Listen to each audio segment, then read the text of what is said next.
آپ کو یاد ہوگا کہ سلسلہ کلام چلا آ رہا ہے اہل کتاب کی ذہنیت، نفسیاتی کیفیت، ان کے اعتراضات کے جوابات۔ اس ضمن میں جیسا کہ میں اس سے پہلے بھی کئی دفعہ عرض کر چکا ہوں، اسے پھر دوہرا دوں کہ قرآن کریم اہل کتاب کو بھی ذکر کرتا ہے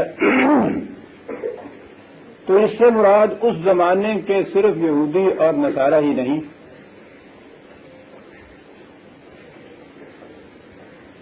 نہ ہی یہ ایک تاریخی واقعات ہیں جنہیں قرآن دہرایا چلا جا رہا ہے۔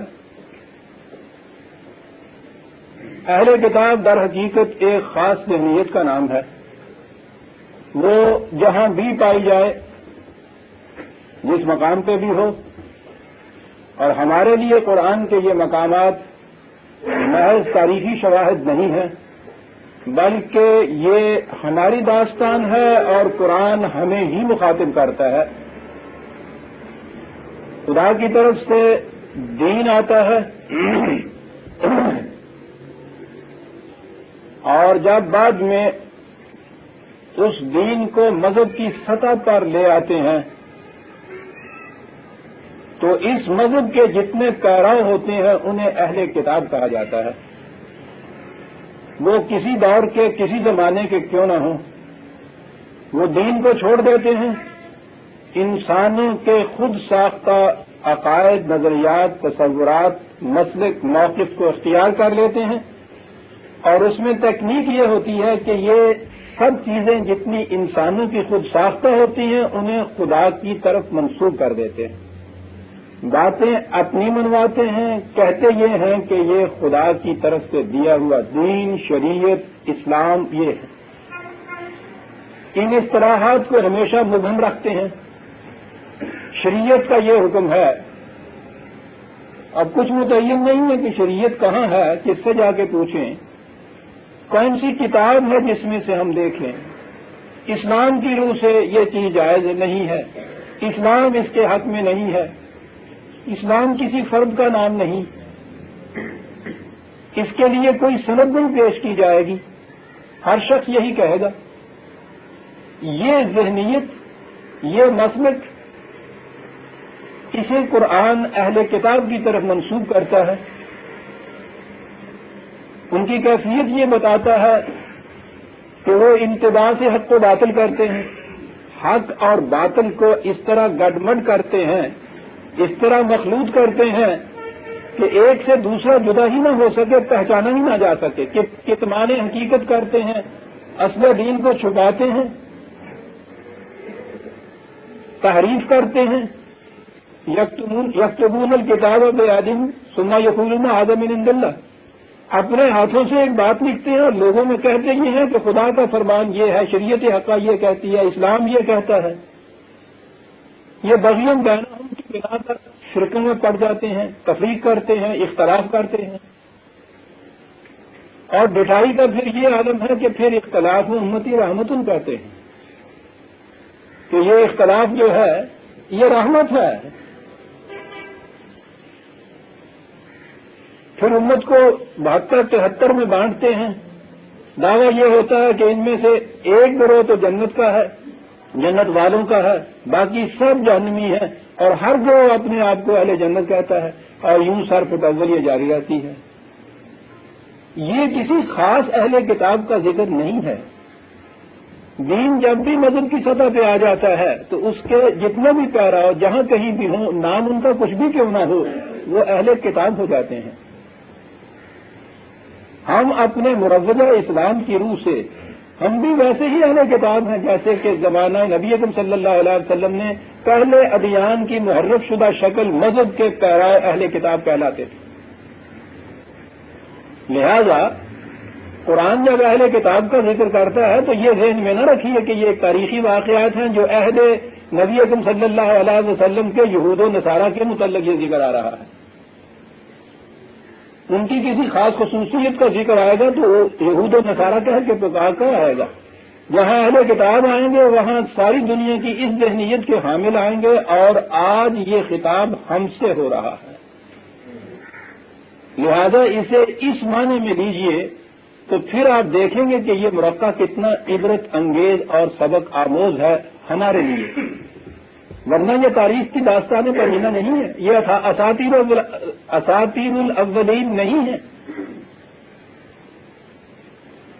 یہ کچھ کہتے ہوئے جو کچھ پچھلی آیات میں قرآن نے کہا تھا، ان سے کہا قل یا اہل الکتاب لم تکفرون بآیات اللہ،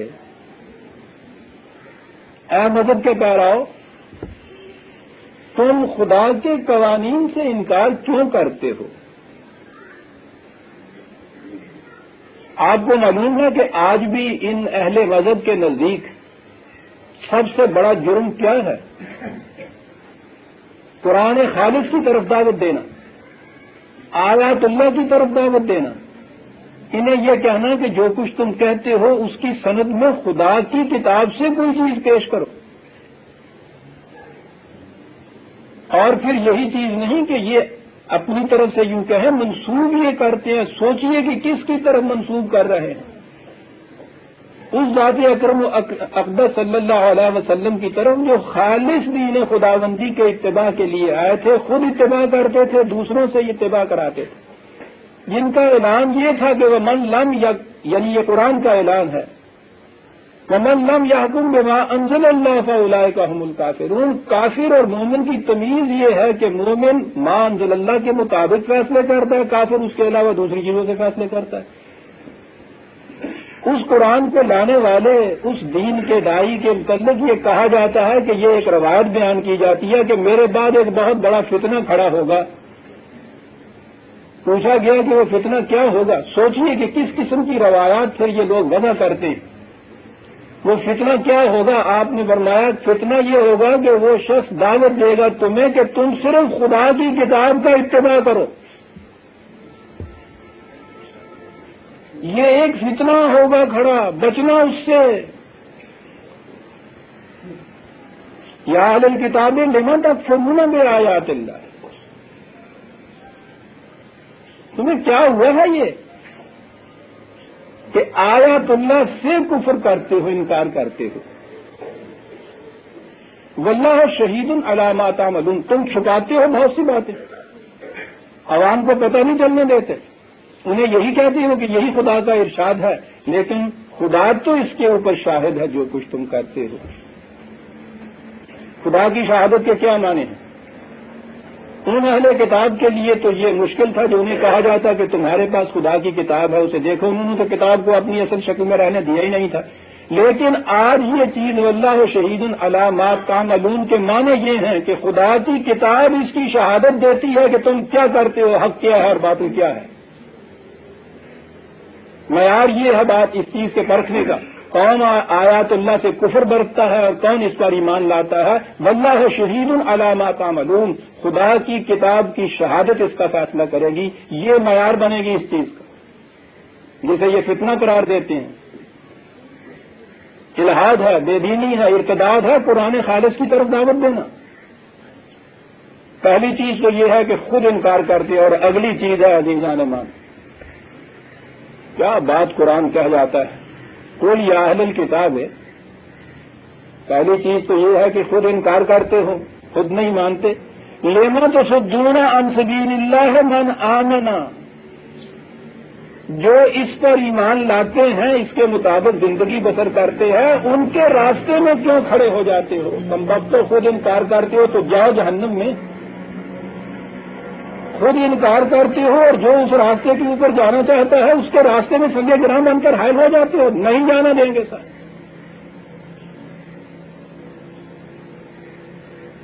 آپ دیکھیں گے کہ دین کی جتنی مخالفت ان اہل کتاب یا اہل مذہب یا مذہبی پیشوائیت کی طرف سے ہوتی ہے، یہ مسٹر بیچارے اتنی مخالفت نہیں کرتے، وہ تنگ آ کر زیادہ سے زیادہ انڈیفرنٹ ہو جاتے ہیں۔ لیکن یہ تمام غوغا ہنگامہ آرائیاں شورشیں جو برپا ہوتی ہیں، یہ ساری اہل مذہب کی طرف سے ہوتی ہیں۔ کس چیز کے خلاف؟ قرآن کی طرف دعوت کیوں دی جاتی ہے؟ لم تصدون عن سبیل اللہ، من آمنا، خود کفر کرتے ہو اور جو اس پہ ایمان لا کر خدا کے راستے کی طرف جاتا ہے اس کے راستے میں سنگے گراں بن کر حائل ہو جاتے ہو۔ آپ نے غور فرمایا کہ یہ کس کی داستان بیان ہو رہی ہے؟ 1400 سال پہلے کے یہود و نصارہ کی نہیں، ہر اہل مذہب کی بیان ہو رہی ہے، ہماری داستان بیان ہو رہی ہے۔ اور اس کے بعد ہے تبغونھا عوجا، کرتے کیا ہو تم؟ عجیب چیز ہے سر۔ عوج کے معنی ہوتا ہے پیچ و خم، ٹیڑھا پن۔ وہ سیدھے راستے پہ جاتا ہے صراط مستقیم کے اوپر، تم اس میں ذرا سے پیچ پیدا کرتے ہو، خم پیدا کرتے ہو، ٹیڑھ پیدا کرتے ہو۔ یہ چیز کہ قرآن کے الفاظ کے انتخاب میں نے کہا تھا کہ بڑے غور طلب ہوتے ہیں۔ عربی زبان میں عوجا اور عوجا ویسے ایک ہی مادہ ہے۔ یہ عوجا کہتے ہیں اس قسم کے ٹیڑھے ہونے کو جو محسوس ہو جائے، مثلا کوئی لکڑی ٹیڑھی ہو جاتی ہے اسے عوجا کہیں گے، اور عوجا کہیں گے وہ جو چیز غیر محسوس طور پر ٹیڑھی کی جائے، محسوس تو نہ وہ ہو لیکن در حقیقت اس کو ٹیڑھا کر دیا جائے۔ یہ معتقدات، تصورات، آپ دیکھیے گا تکنیک کیا ہوتی ہے اہل کتاب کی یا اہل مذہب کی۔ دین کے جتنے محسوس ارکان ہوتے ہیں ان کو اسی طرح سے رکھ لیتے ہیں، نماز، روزہ، زکوٰۃ، حج، یہ ساری چیزیں آپ دیکھیں گے بالکل اسی طرح سے نظر آئے گی، کہیں ٹیڑھی نہیں نظر آتی۔ لیکن ان کے اندر جو اصل مقصد ہے ان کا، جو غایت ہے ان کی، اس کو کہیں سے کہیں لے جاتے ہیں۔ یہ ہے جس کو قرآن کریم عوجن کہتا ہے۔ عوجن نہیں یہاں کہا، عوجن نہیں تم کرتے، وہ تو فوراً پتہ چل جائے گا نا، انہیں تو اسی طرح سے رکھتے ہو۔ لیکن ان کے تابع جو ان کے مقاصد تھے، غایت تھے ان کی، ان کو جہاں انہوں نے پہنچنا ہے اسی مقام کے، اس سے ان کا رخ ادھر بدل دیتے ہو۔ کتنا زور دیا جاتا ہے قبلے کی سمت کے صحیح طور پر متعین کرنے، ذرا سا کسی کا رخ بدلا ہوا ہو تو پیچھے سے آ کے اس کو وہ پکڑ کے یوں سیدھا کر دیتے ہیں کہ بھائی ٹھیک منہ طرف قبلے شریف کے ہونا چاہیے۔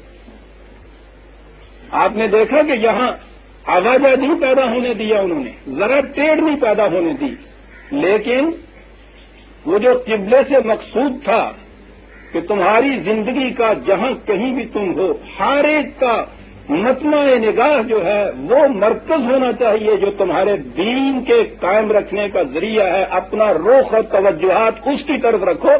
اس کو بدل دیا انہوں نے۔ قبلے کے معنی اب صرف نماز میں ایک خاص سمت کی طرف منہ کرنا ہو گیا، اس کو تو نہیں بدلا، لیکن قبلے سے جو غائب تھی دین کی اس کو بدل کے اہل کتاب کے درجے کے اوپر لے آئے۔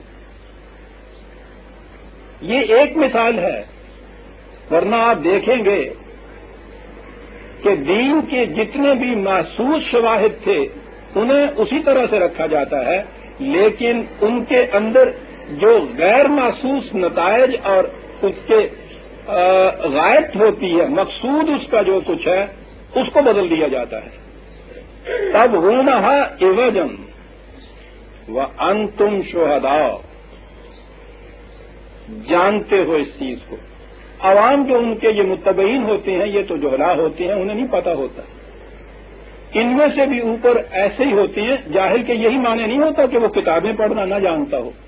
قرآن نے تو خود کہا ہے دوسری جگہ ان علماء کے متعلق کہ ان کی کیفیت یہ ہے جو اتنی اتنی بڑی کتابیں اٹھائے بیٹھے ہیں جیسے گدھے کے اوپر کتابوں کا ڈھیر لاد دیا جائے۔ یہ بھی جاہل ہوتے ہیں، لیکن ان میں اس قسم کے کائیاں بھی ہوتے ہیں جنہیں معلوم ہوتا ہے کہ یہ چیز دین نہیں ہے، لیکن اپنے مقاصد اور اغراض اور مفاد کی خاطر اس چیز کو دین کہہ کے پیش کرتے ہیں۔ وَأَنْتُمْ شُهَدَاءُ، لیکن وَمَا اللَّهُ بِغَافِلٍ عَمَّا تَعْمَلُونَ، خدا کا قانون مکافات عمل تو جانتا ہے، اس کا غافل نہ ہونا کیا معنی ہے؟ وہ نتائج جو ان چیزوں نے مرتب کرنے تھے وہ نتائج تو مرتب نہیں ہو رہے، دین کے ان چیزوں پہ جنہیں تم دین کہتے ہو اس شدت سے عمل درآمد لوگوں سے کراتے ہو، لیکن دن بدن تمہاری اپنی حالت یہ ہے کہ پوری قوم انحطاط اور زوال کے جہنم میں گرتی چلی جا رہی ہے۔ وَمَا اللَّهُ بِغَافِلٍ عَمَّا تَعْمَلُونَ، خدا کا قانون مکافات عمل، اسے تو تم دھوکہ نہیں دے سکتے۔ یا ایھا الذین آمنوا ان تطیعوا فریقا من الذین اوتوا الکتاب یردوکم بعد ایمانکم کافرین۔ عظیم چیز ہے اہل ایمان، اگر تم ان اہل کتاب کے کسی ایک فریق کا بھی تم نے اتباع کر لیا تو وہ تمہیں تمہارے ایمان کے بعد کفر کی طرف لے جائیں گے، یاد رکھو، پھر لوٹا دیں گے تمہیں کفر کی طرف۔ آپ دیکھیے یہاں کفر و ایمان کا امتیاز کیا ہے۔ پورے کا پورا اہل مذہب کا اتباع نہیں، اہل مذہب کے کسی ایک فریق کا بھی اتباع اگر تم نے کر لیا تو جہنم میں گئے۔ اب آپ دیکھیے یہ اہل مذہب آپ کے کتنے فرقوں کے اندر بٹے ہوئے ہیں۔ ہر فرقہ دعویٰ یہ کرتا ہے کہ میں سیدھے راستے کے اوپر ہوں، دین کے باقی سب جہنم میں جانے والے۔ کلو حزب بما لدیہم فرحون، ہر گروہ اور ہر فرقہ مگن ہے اس میں کہ جو جس چیز کو وہ دین سمجھتا ہے، جس چیز کو وہ مذہب قرار دیتا ہے اس میں وہ مگن ہے، کبھی اسے پرکھنے کی ضرورت نہیں سمجھتا۔ لہذا ہر ایک کی دعوت یہ ہے کہ ہمارے ساتھ آ کے ملو، ہمارے فرقے کا اتباع کرو تو پھر تم سیدھے راستے کے اوپر جاؤ گے۔ قرآن کہتا ہے کہ ان تطیعوا فریقا من الذین اوتوا الکتاب، ان میں سے کسی ایک فرقے کے ساتھ بھی تم ہو جاؤ تو جہنم میں چلے جاؤ گے۔ فریقا من الذین اوتوا الکتاب، فرقہ تو خود جہنم ہے، قرآن تو اسے شرک قرار دیتا ہے۔ وَلَا تَكُونُوا مِنَ الْمُشْرِكِينَ مِنَ الَّذِينَ فَرَّقُوا دِينَهُمْ وَكَانُوا شِيَعًا۔ جب وہ دین میں نفس فرقہ کو ہی شرک قرار دیتا ہے تو اس میں اس فرقے اور اس فرقے کے امتیاز کا سوال ہی پیدا نہیں ہوتا۔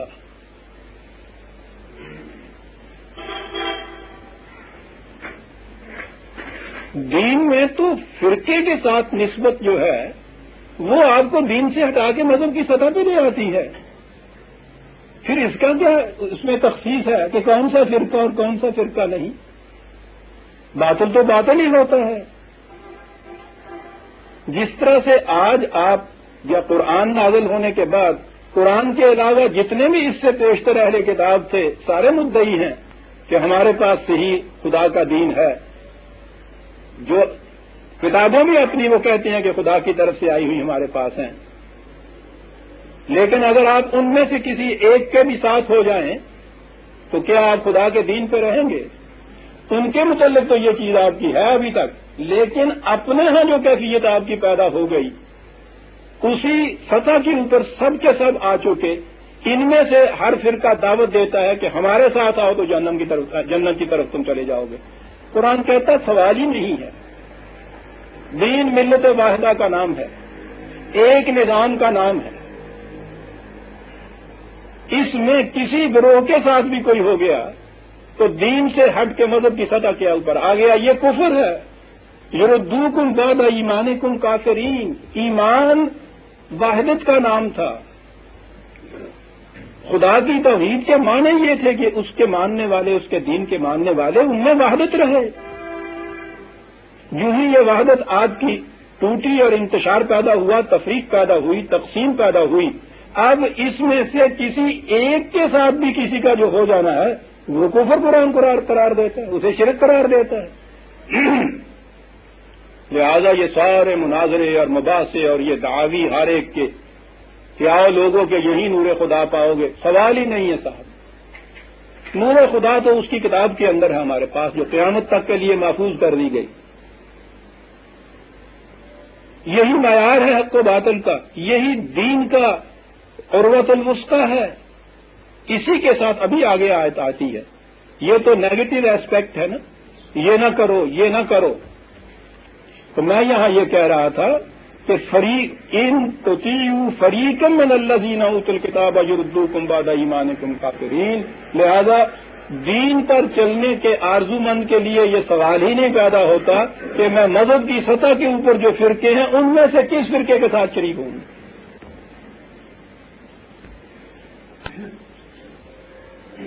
جس طرح نبی اکرم صلی اللہ علیہ وسلم نے تمام اہل کتاب کو جو اس زمانے میں اہل کتاب یا مذہب کی سطح پر تھے نئے سرے سے ایمان لانے کی دعوت دی تھی، نئے سرے سے خدا کی کتاب کو ماننے کی دعوت دی تھی، ان سے یہ کہا گیا تھا کہ اگر یہ اس طرح ایمان لائیں جس طرح سے تم ایمان لائے ہو تو پھر ان کو مومن سمجھا جائے گا۔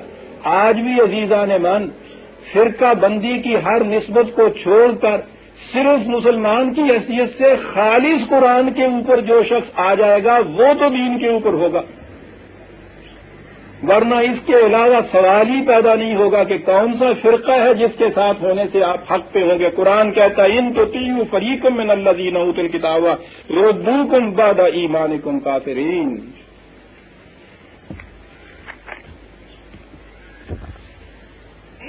کہا کہ تم ایمان کے بعد کفر کی طرف نہیں جاؤ گے بشرطے کہ یہ چیزیں تم میں قائم رہیں۔ اب پازیٹو چیز آئی، بڑی اہم چیز ہے۔ کیسا تکفرون، تم کس طرح سے کفر کی راہ اختیار کر سکتے ہو؟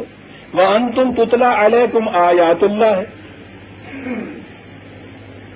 قوانین خداوندی خالص خدا کی کتاب تمہارے سامنے ہے، اسے پیش کیا جاتا ہے تمہارے سامنے۔ پہلی چیز تو یہ ہے، کیا اتنی سی چیز کافی ہے؟ پھر اتنی سی کافی نہیں ہے۔ مذہب تو انفرادی چیز ہوتا ہے، اپنے طور پر کسی نے جو کچھ سمجھ لیا اس کے مطابق عمل کرتا چلا گیا، وہ کہتے ہیں اس کی نجات ہو جائے گی۔ آج بھی یہ کیفیت ہے، مذہب کی سطح پر اپنے اپنے طور پر جو کچھ تم کرتے رہو نجات ہو جاتی ہے اس سے۔ ہر اہل کتاب یہی کرتا ہے، اہل کتاب کا ہر فرقہ یہی کرتا ہے، لیکن دین تو انفرادی چیز نہیں ہے، وہ تو ایک اجتماعی نظام کا نام ہے، اور اجتماعی نظام کے لیے ایک مرکز کی ضرورت ہے۔ اس مرکز کے فیصلے جو وہ کتاب اللہ کی روشنی میں دے گا ان کا اتباع دین کا اتباع کہلائے گا۔ لہذا کتاب کی ضرورت ہے، اور کتاب کے ساتھ اس زندہ اتھارٹی کی ضرورت ہے جو کتاب اللہ کے مطابق پوری امت کو ایک راستے کے اوپر چلائے۔ دو شرطیں، میں نے پہلی چیز تو پڑھی وانتم تتلی علیکم آیات اللہ ہے، قرآن پیش کیا جاتا ہے تمہیں، وفیکم رسولہ، اور تم میں اس کا رسول ہے۔ یہاں یہ ایک سوال پیدا ہوتا ہے، فیکم رسولہ، کہ تم کافر نہیں ہو سکتے، کتاب تمہارے پاس ہے، رسول تمہارے اندر ہے۔ تو اس کے بعد یہ ہوتا ہے کہ صاحب جب رسول وفات پا گئے تو ان دو ستونوں میں سے ایک تو ستون تو خود بخود ڈھہ گیا، جو دو چیزوں کی موجودگی ضروری قرار دی تھی دوسری چیز تو ختم ہو گئی۔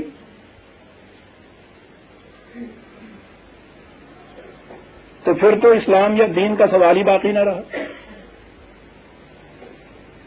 بڑا مغالطہ آفری ہے یہ چیز، اور غور طلب بھی ہے۔ نظر بظاہر واقعی یہ چیز نظر آتی ہے وفیکم رسولہ، کہ تم میں اس کا رسول موجود ہے،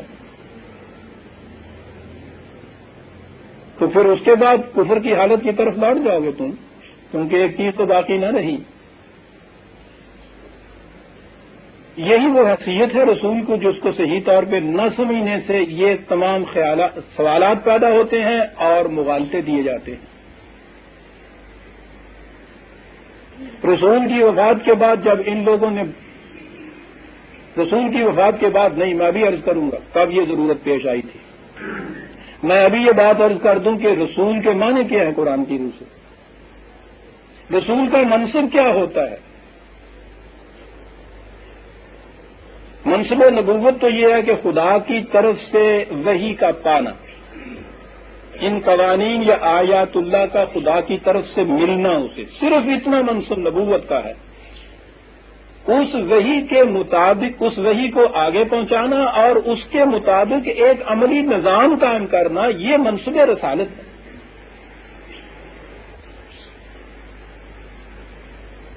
کہا تم میں رسول ہے، آیات اللہ جو ہے انتم تتلا علیکم آیات اللہ، وہی پالی رسول نے نبی نے اور اس نے آگے پہنچا دی، یہ تو منصب یہاں ختم ہوا، اور اس کے بعد تم میں یہ رسول موجود ہے، اور رسول کے متعلق یہ چیز بتائی کہ وہ اس نظام کو عملاً قائم کرے گا۔ اب سوال یہ رہا کہ کیا رسول کی طبعی زندگی جو ہے اس سے مقصود ہے فیکم رسولہ، جب رسول وفات پا جائے گا تو پھر کیا ہوگا؟ دور جانے کی ضرورت نہیں ہے۔ اسی سورہ آل عمران کی آیت 143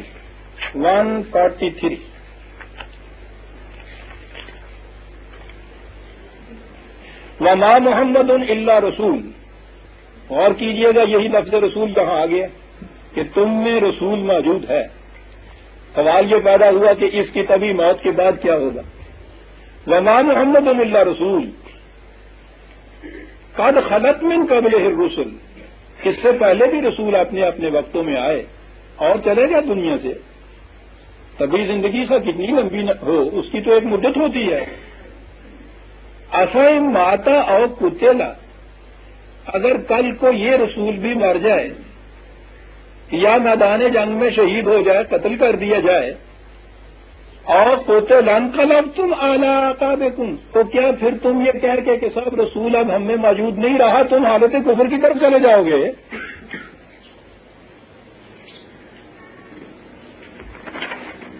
وَمَن يَنقلب عَلَىٰ عَقِبَيْهِ فَلَن يَضُرَّ اللَّهَ شَيْئًا، جو اس طرح سے حالت کفر کی طرف لوٹ جائے گا خدا کا تو کچھ نہیں بگاڑے گا، اپنا ہی کچھ بگاڑے گا۔ یہاں سے یہ معلوم ہو گیا کہ رسول کی طبی موت سے اس نظام یا اس دین کا کوئی نقصان نہیں ہوتا، اور اس کی عملی تفسیر ہمیں مل جاتی ہے رسول اللہ صلی اللہ علیہ وسلم کی وفات کے بعد۔ امت کے ذہن میں ایک انتشار پیدا ہوا، ایک پریشانی پیدا ہوئی، حضور کی ذات کی موجودگی جو تھی بہت بڑی چیز تھی امت کے لیے۔ ذہن میں یہ بات پیدا ہوئی کہ اس کے بعد سب سے بہتر رسول کے پیغام کو سمجھنے والا وہ منبر رسول اللہ کے اوپر آیا۔ وفات کے چند ثانیے کے بعد جب قرآن مچا ہوا تھا امت میں، حضرت ابوبکر صدیق انہوں نے آ کر یہ بات کہی کہ تمہیں کیا ہو گیا ہے، کیا کمی محسوس کر رہے ہو، کون سی چیز ہے جس کی وجہ سے تم گھبرا رہے ہو کہ اب دین اپنی ایسی شکل میں نہیں رہے گا؟ انہوں نے کہا کہ تم نے قرآن کی یہ آیت نہیں پڑھی وما محمد الا رسول۔ یاد رکھو، جو محمد کی ذات کی معصومیت اختیار کیے ہوئے تھا وہ تو سمجھ لے کہ اس کا معبود مر گیا ہے، اور جو خدا کی معصومیت اختیار کیے ہوئے تھا اس کا معبود زندہ اور حی ہے، حی و قیوم ہے، کچھ نہیں بگڑا، یاد رکھو۔ اس لیے کہ خدا کی کتاب موجود ہے، یہ نظام اسی صورت میں آگے چلے گا۔ اس نظام کا جو مرکز ہے پھر وہ یہاں قائم مقام ہو جائے گا منصب رسالت کا۔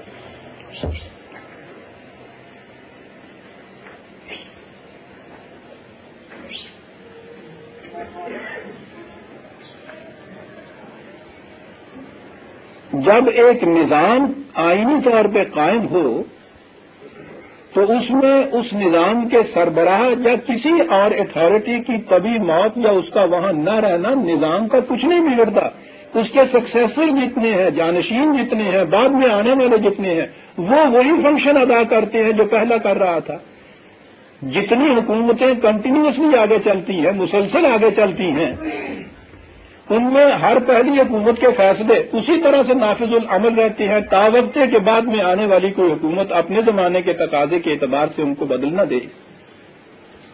اس سے مراد در حقیقت وہ نظام ہوتا ہے، وہ حکومت ہوتی ہے۔ جب وہ حکومت کا تختہ الٹ جائے، اس کی جگہ کوئی دوسری حکومت آ جائے، دوسرا نظام آ جائے، تو پھر پہلا نظام جو ہے وہ باطل ہوتا ہے یا منسوخ ہوتا ہے، ورنہ وہ نظام اسی طرح جاتا ہے کہ ان میں اشخاص آئیں اشخاص جائیں اس سے کچھ فرق نہیں پڑتا.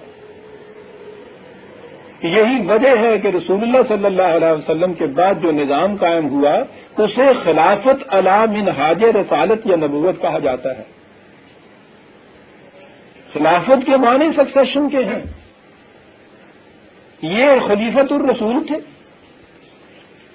چنانچہ پہلا لقب جو تھا حضرت ابوبکر صدیق کا رضی اللہ تعالیٰ عنہ وہ خلیفۃ الرسول تھا. یہ جو اس کے بعد خلیفۃ المومنین یا امیر المومنین کا یہ لقب آیا ہے وہ اس لیے آیا کہ بعد میں جب یہ صورت ہوئی تو پھر خلیفۃ الرسول تو وہ پہلے ہوئے. حضرت عمر کے زمانے میں کہا گیا خلیفۃ الرسول. تو آپ نے یہ کہا کہ بھائی اگر یہ انداز رہا تو آگے جو چلتے جائیں گے یہ خلیفہ کا لفظ تو ایک لڑی بن جائے گا مسلسل. اس لیے لفظوں میں اس کے کہنے کی ضرورت نہیں ہے.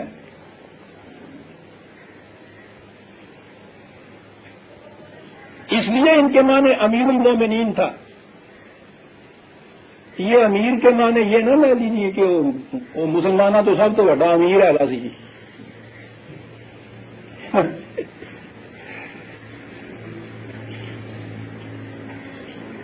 اور امیر جو ہے اس کے معنی اس عمارت کے بھی نہیں ہیں جسے ہم سمجھتے ہیں.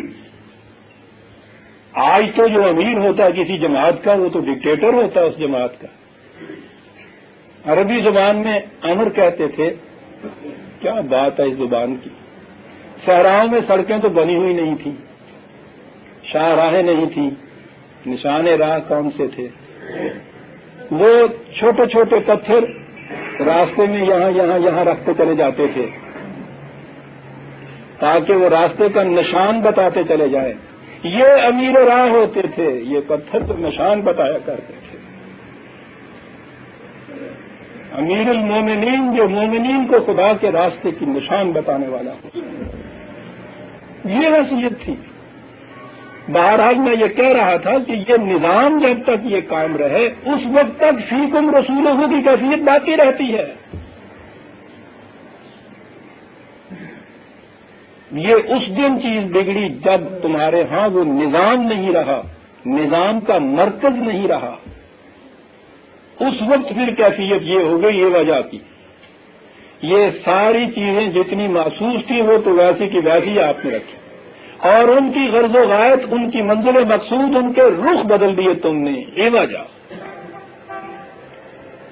لہذا بات اس دن بگڑی ہے جب وفیکم رسولہ کی دوسری شرط جو تھی آپ کے یہاں مفقود ہو گئی.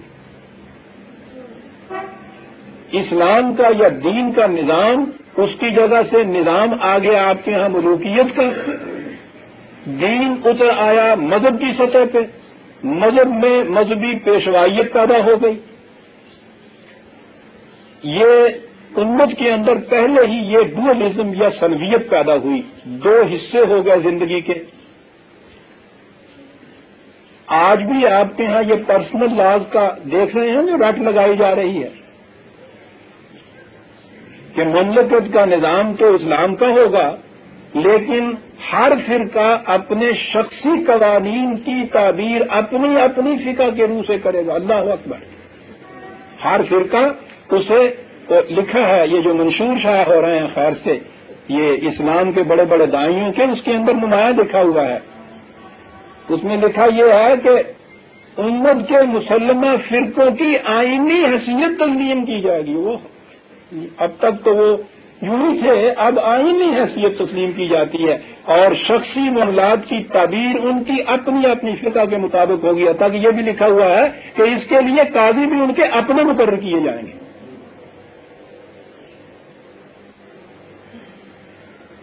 آپ نے دیکھا کس سطح پہ دین آ جاتا ہے. پھر کیا کہا تھا قرآن نے؟ پہلے تو یہ سنویت یا ڈوئلزم پیدا ہو گئی پوری امت میں. اس کے بعد جب یہ کیفیت ہوئی یہ شخصی قوانین کی, اور یہاں پھر ہر اہل مذہب نے یعنی ہر مذہبی پیشوا نے اپنے انٹرپریٹیشن دینی شروع کی, اور پھر فرقہ اور در فرقہ, فرقہ اور در فرقہ, چل پھر اس کی تو انتہا ہی نہیں ہوتی.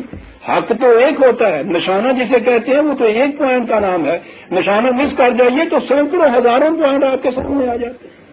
سوال کا ٹھیک جواب تو ایک ہوتا ہے، غلط جواب کی تو انتہائی کوئی نہیں ہوتی۔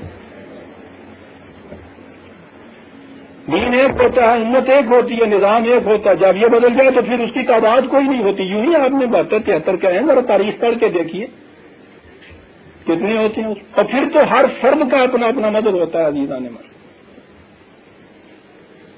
وفیکم رسولہ، اور فرمایا آپ نے۔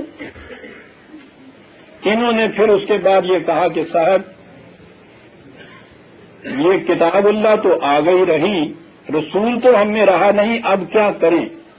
بھلائی سے کہ اس طرف آتے کہ وہی جو منصب رسالت تھا، جو نظام تھا دین کا، جس میں سربراہ ملت ریپرزینٹ کرتا تھا خدا اور رسول کو، وہ نظام قائم کیا جائے۔ انہوں نے کہا کہ نہیں صاحب، رسول کو اپنے اندر زندہ رکھنے کی صورت یہ ہے کہ رسول کی باتیں جتنی ہیں ان کو اکٹھی کر لیا جائے گا۔ تیسری صدی ہجری میں جا کے اس کی ضرورت پیش آئی اور انہوں نے روایات کو جمع کرنا شروع کیا۔ 200-250 سال بعد رسول اللہ صلی اللہ علیہ وسلم کی وفات کے انفرادی طور پر مختلف لوگوں نے ان چیزوں کو اکٹھا کیا، اور اب یہ جو اس طرح سے چیزیں اکٹھی کی انہوں نے روایات کی بنا پر سنا کے، ان کے متعلق اب یہ دعویٰ ہے کہ یہ ہے وہ رسول۔ اچھا جی، یہ ہے رسول۔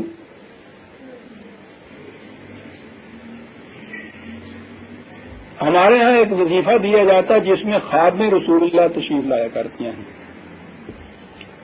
ہم بھی دیتے رہے وظیفے۔ یہ خواب میں رسول اللہ آتے تھے سر، یہ اپنی سناتا ہوں میں آپ کو۔ وہ جس کو خواب میں رسول اللہ نظر آتے تھے وہ آ جاتا تھا، اس سے ہم پوچھتے تھے تو وہ بتاتا تھا کہ حضور ایسے تھے، کچھ ایسے تھے۔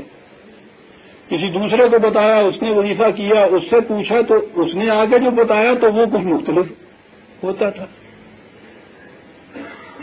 تیسرے کو بتایا، اس نے کچھ اور طرح کے بتایا۔ طبیعت اس زمانے میں کچھ ناقدانہ سی پائی تھی، جبھی تو اس دلدل سے نکل گیا۔ دین میں یہ بات آئی کہ اگر اس وظیفے سے رسول اللہ ہی خواب میں آتے ہیں تو وہ تو ہر ایک کے خواب میں ایک جیسے ہی ہونا چاہیے۔ اب یہ کیا ہے کہ اس کے خواب میں اس قسم کے رسول آتے ہیں، اس کے خواب میں اس قسم کے آتے ہیں۔ یہ بات تو طے ہو گئی کہ پھر یہ اپنے ہی تصور کا رسول ہوتا ہے جو خواب میں ان کے آتا ہے، اس سے تو کچھ نہ بگڑا۔ یہ جو انہوں نے کہا ہے نا کہ ہم نے یہ رسول موجود ہے، یعنی حدیثوں کا مجموعہ، اہل حدیث کا رسول اور حنفیوں کا اور مالکیوں کا اور شافیوں کا اور حنبلیوں کا اور ظاہریوں کا اور یہ رسول مستقل حیثیت رکھ رہے ہیں۔ اہل حدیث سے جا کے کہو وفیکم رسولہ تو وہ اپنے ہاں بخاری اور مسلم لے آتے ہیں۔ اہل فقہ میں سے حنفیوں سے جا کے پوچھیے تو ان کا رسول ترمذی میں ہوتا ہے، حنبلیوں کا امام حنبل کے جو مسند ہے اس میں ہوتا ہے۔ وفیکم رسولہ، انہوں نے سبسٹیچیوٹ اس کا مقرر کیا ان حدیث کی کتابوں کو۔ آپ کو معلوم ہے کہ اب قرآن کی اس آیت کا یہ معنی بتائے جاتے ہیں کہ ٹھیک ہے صاحب، رسول جو ہے وہ ہم میں موجود ہے۔ کہاں موجود ہیں؟ حدیث کی کتابوں میں۔ اور جیسا میں نے عرض کیا ہے کہ جیسا وہ خواب میں ہر ایک کے الگ الگ تشبیہ آتی تھی حضور کی، یہاں ہر فرقے کے پاس اپنا اپنا رسول ہے۔ ارے کہا کہ بھائی چلو آیات اللہ تو ایک ہے نا تمہارے ہاں، اس کو پہلے لے لیجئے۔ آپ کو پتا عقیدہ کیا ہے؟ عقیدہ یہ ہے کہ قرآن اور حدیث کے اندر اختلاف ہو سکتا ہے، تضاد ہو سکتا ہے موجود۔ نہیں ہو سکتا ہے تو پہلے خدا کا نام آتا ہے، جو خدا کے رسول تھے نا، اس کو پہلے اوپر رکھیے، معیار رکھیے، اس کے مطابق اسے دیکھ لیجئے کہ ٹھیک ہے یا غلط۔ کہا کہ نہیں، پہلی چیز تو یہ ہے کہ قرآن کی آیت کی تعویل ایسے کی جائے کہ وہ حدیث کے مطابق ہو۔ کہا کہ صاحب اگر یہ ایسے نہ ہو سکتی ہو تو عقیدہ یہ ہے کہ حدیث قرآن کی آیت کو منسوخ کر سکتی ہے. وفیکم رسولہ کے یہ معنی ہوئے.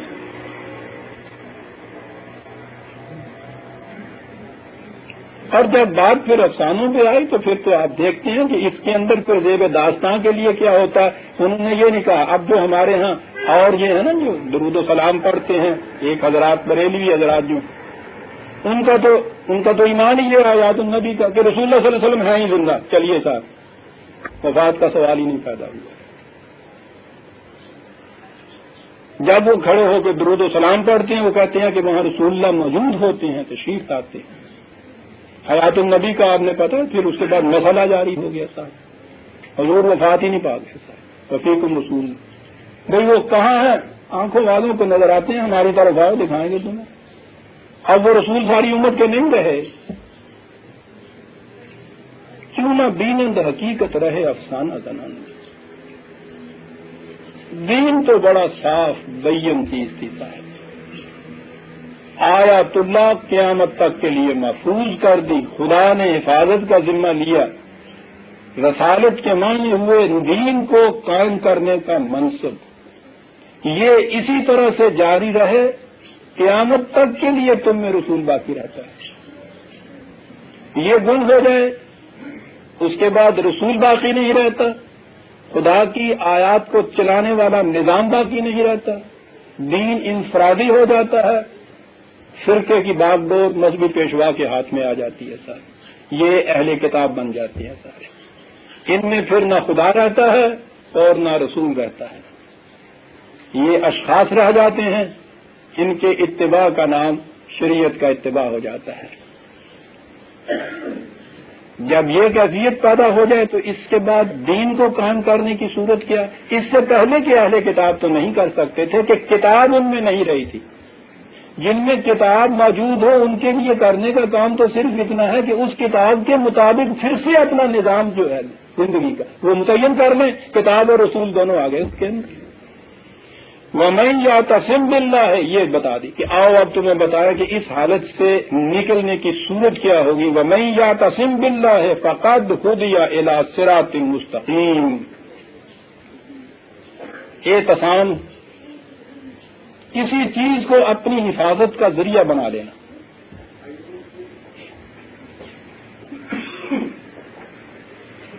کہا کہ اس کے بعد ایک ہی شکل ہوگی تمہارے بچنے کی. اگر یہ کیفیت تمہارے یہاں انتشار کی پیدا ہو جائے یہ چیز باقی نہ رہے تو اعتصام باللہ اپنی حفاظت کا ذریعہ جسے تھام کے کوئی لغزش سے بچ سکتا ہے اسے کہتے ہیں اعتصام. اللہ کے ساتھ اعتصام. اور جیسا کہ آپ کو معلوم ہے کہ جہاں بھی اللہ کی اطاعت اللہ کے ساتھ اعتصام آئے گا وہ بھی الحمدللہ ہوگا. جیسے ابھی اگلی آیت میں آتا ہے خدا کی یہ کتاب ہے. کہا کہ سب چیزیں انسانوں کی بنائی ہوئی مین میڈ جو ہیں ان کو چھوڑ دو پھر واپس آ جاؤ کتاب اللہ کی طرف اور اس کے مطابق اپنا نظام پھر کام کر لو. پھر وہی حقیقت تمہارے سامنے آ جائے گی. یہ پاکستان کا خطہ اسی خواب کی اس حسین تعبیر کے لیے حاصل کیا گیا تھا کہ پھر سے کوئی ایک خطہ زمین تو ایسا ہو کہ جس میں پھر سے خدا اور اس کا رسول اس عملی شکل کے اندر ہمارے سامنے آ جائے. لیکن وہ جو قرآن نے یہاں کہا تھا کہ لیما تو صدون عن سبیل اللہ خدا کے اس راستے کی طرف جانے میں یہ سارے بڑے بڑے سنگے گراں جو ہے حائل ہو کے رہ گئے ہیں. صاحب راستہ روکے ہوئے ہیں. قرآن کا نام لینا یہاں جرم قرار پا رہا ہے.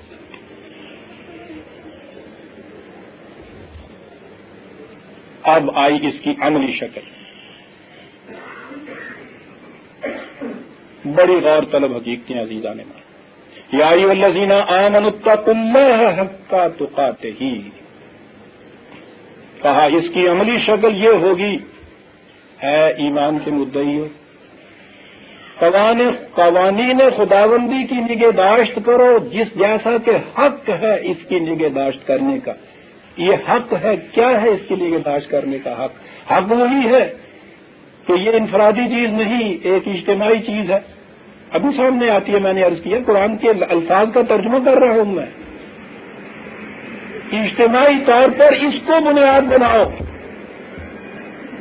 اور یہ کوئی وقتی اور ہنگامی چیز نہیں ہے کہ زندگی کے ایک شعبے میں اتنے وقت کے لیے تو یہ کیا اور اس کے بعد نکل آئے تو اور کیا. نماز کے لیے تو آپ آ گئے دین کی طرف، بعد میں کاروبار جو آپ نے کیا کاروبار کی حیثیت سے.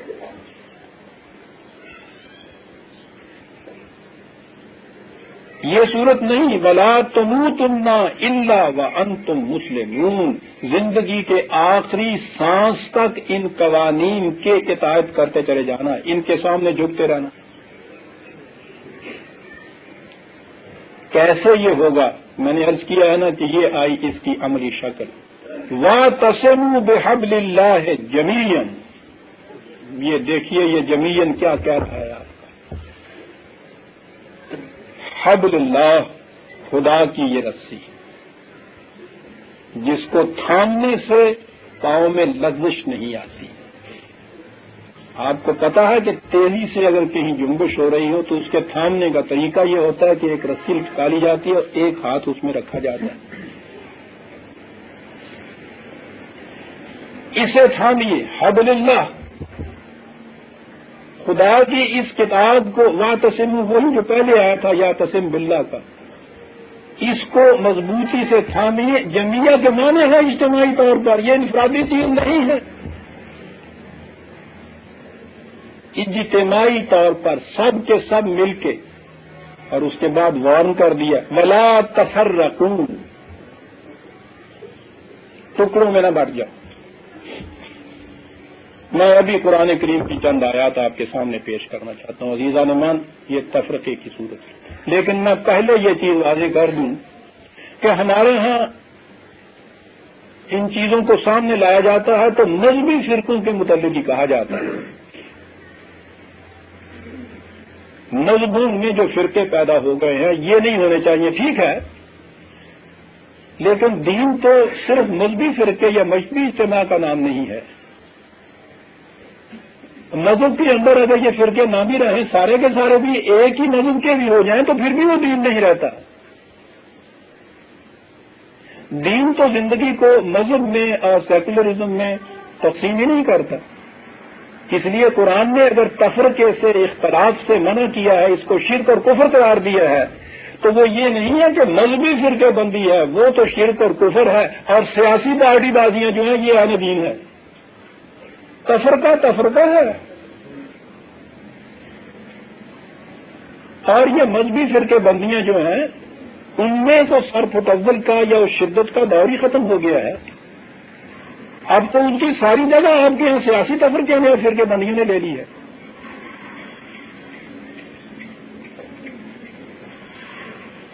اور یہ جو دین کے نام کے اوپر آپ کو بلا رہے ہیں اس سیاست کی طرف، میں نے ابھی عرض کیا کہ مذہبی فرقوں کے متعلق تو یہ شک موجود ہے اس میں کہ ہر فرقے کو آئینی طور پر مسلم تسلیم کیا جائے گا. اور پارٹیاں تو ساری آپ کے سامنے بنی ہوئی ہیں. حتیٰ کہ یہ جو منشور ان کا آیا ہے اس میں یہ چیز ہے کہ اسمبلی کے اندر بھی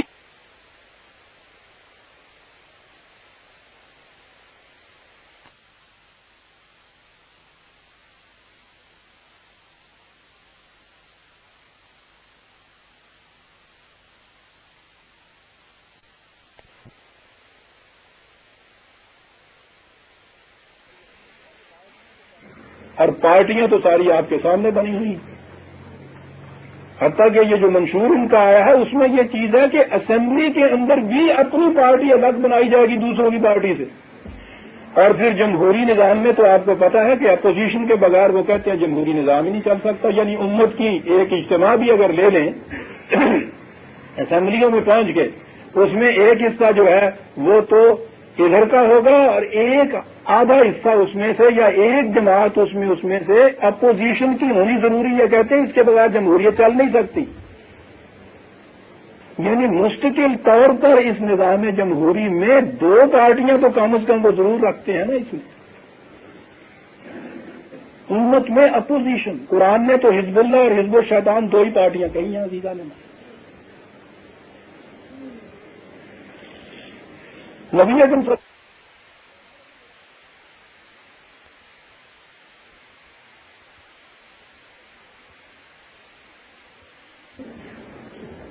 وہاں تو عزیزان من یہ ساری ایک پارٹی تھی حزب اللہ، اور اس کے مقابلے میں دوسری اپوزیشن کی پارٹی اس کو ابو جہل لیڈ کرتا تھا.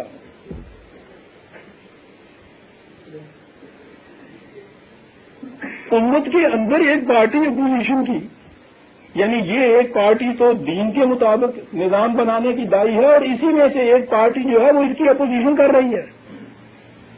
جمہوریت عین اسلام ہے. کیا بتائیں کہاں لیے جا رہے ہیں یہ امت. ولا تفرقوا، یہ تفرقہ عزیزان ایمان یہ مذہبی فرقے بندیاں ہی نہیں ہیں، یہ بھی ہیں اس میں شامل. کسی قسم کا تفرقہ بھی جو ہے امت کے اندر قرآن کی روح سے آپ دیکھیے کہ کیا ہے. وہ 30/31 30/31 وہ آیا جس کو میں اکثر دہراتا رہتا ہوں. پانی کو شیک کا مزہ لیجیے.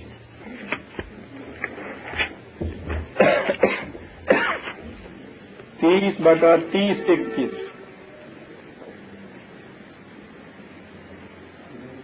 منیبین الیہ واقیموا الصلاۃ ولا تکونوا من المشرکین.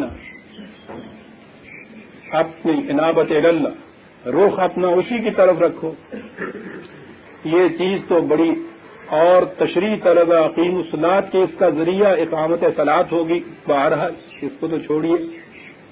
وہ صلاۃ کے جس کو قرآن نے یہ کہا تھا کہ شرک کا فتنہ یا تفرقہ یا فرقہ بندی مٹانے کے لیے اقامت صلاۃ ہے، آج فرقوں کی نشانی نماز ہے. انارکلی میں لوگ پھر رہے ہوں، آپ کو کچھ نہیں پتہ چلتا یہ حنفی ہے، یہ اہل حدیث ہے، یہ بریلوی ہے، یہ شیعہ ہے. بالکل نہیں. یوں ہی اللہ اکبر کی اذان ہوئی اور جھٹ آپ نے پہچان لی کہ اچھا یہ ادھر گیا ہے، وہاں گیا ہے صاحب. یہ اس طرح نماز اکیلے بھی کھڑا ہوگا تو آپ دیکھ لیں گے نماز پڑھنے سے کہ اچھا یہ حنفی واقعہ ہوئے ہیں. قرآن نے یہاں کہا تھا کہ فرقے بندی کے شرک سے بچنے کے لیے اقامت صلاۃ کرو. یہاں فرقے بندی کی پہچان ہی آپ کے یہاں صلاۃ ہو گئی ہے. یہ دوسری بات تھی. ولا تکونوا من المشرکین، مشرکین میں سے نہ ہو جانا. عزیزان من سوچیے یہ چیز، ان سے کبھی پوچھیے جا کے کہ یہ کیا کہیں گے قرآن کی عنایتوں کو. مشرکین میں سے نہ ہو جانا یعنی من الذین فرقوا دینہم وکانوا شیعا، جنہوں نے دین میں تفرقے پیدا کر دیے، فرقے پیدا کر دیے، پارٹیاں بنا لی. وکانوا شیعا، خود ایک پارٹی بن گئے. کل حزب بما لدیہم فرحون. اور پھر ہر پارٹی کا سلوگن یہ ہے صاحب ہمیں ووٹ دیجئے، ہم حق کے اوپر ہیں، یہ باقی سب باطل کیوں. کل حزب بما لدیہم، ہر پارٹی یہ کہے گی اس کے پاس. قرآن نے تو پارٹی بنانے کو ہی شرک قرار دیا ہے. تو جو شرک کی دعوت دیتی ہے اس میں سے کوئی ایک بھی جو ہے وہ جنت کی طرف کیسے بلائے گی آپ کو. غور کیجیے گا عزیزان من دین کی طرف دعوت دینے والوں کے اس مسئلے کو. آپ نے غور فرما لیا کہ یہاں قرآن کریم نے اس کو شرک قرار دیا ہے. امت میں تفرقے کو خواہ وہ مذہبی لیول کے اوپر ہو یا سیاست کے اندر آپ کے یہاں. نبی اکرم صلی اللہ علیہ وسلم سے فرمایا 6/160 6/160 6/160.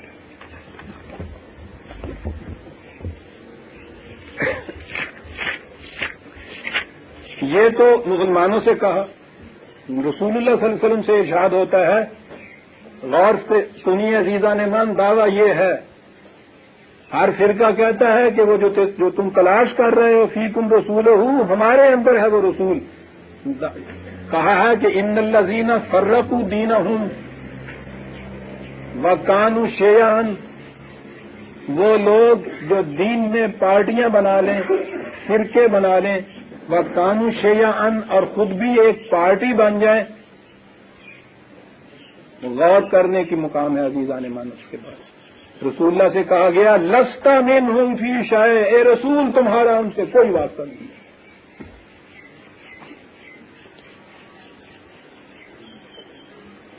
خدا سے واسطہ کٹ گیا کہ یہ مشرک ہو گئے،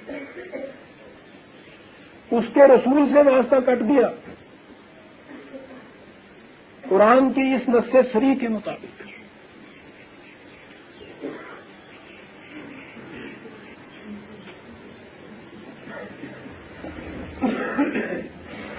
پھر ان سے یہ کہا اسی سورہ آل عمران کی 2 ہی آیتیں آگے 3/104،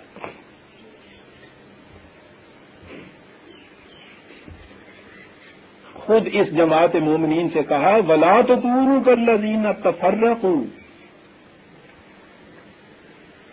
ان میں سے نہ ہو جانا کہ جو پارٹیوں میں بٹ جائیں، جو فرقوں میں بٹ جائیں، جو اختلاف پیدا کر لیں۔ کیسے یہ ہوتا ہے؟ وَاخْتَلَفُوا، اختلاف پیدا کر لیں آپس میں۔ تفرقہ تو ایک طرف عزیزان مان، یہاں تو اختلاف بھی نہیں پیدا ہو سکتا۔ کیوں؟ مِن بَعْدِ مَا جَاءَهُمُ الْبَيِّنَاتُ، اتنی واضح تعلیم آنے کے بعد اختلاف کی گنجائش کہاں ہوتی ہے؟ ایسی واضح تعلیم آ جانے کے بعد یاد رکھو کہیں پارٹیاں نہ بنا لینا، فرقے نہ بنا لینا، اختلاف نہ پیدا کرنا، اس لیے کہ جو ایسا کرتے ہیں اولئک لہم عذاب عظیم، بہت بڑی سزا میں مبتلا ہوتی ہے قوم جو ایسا کر لیتی ہے۔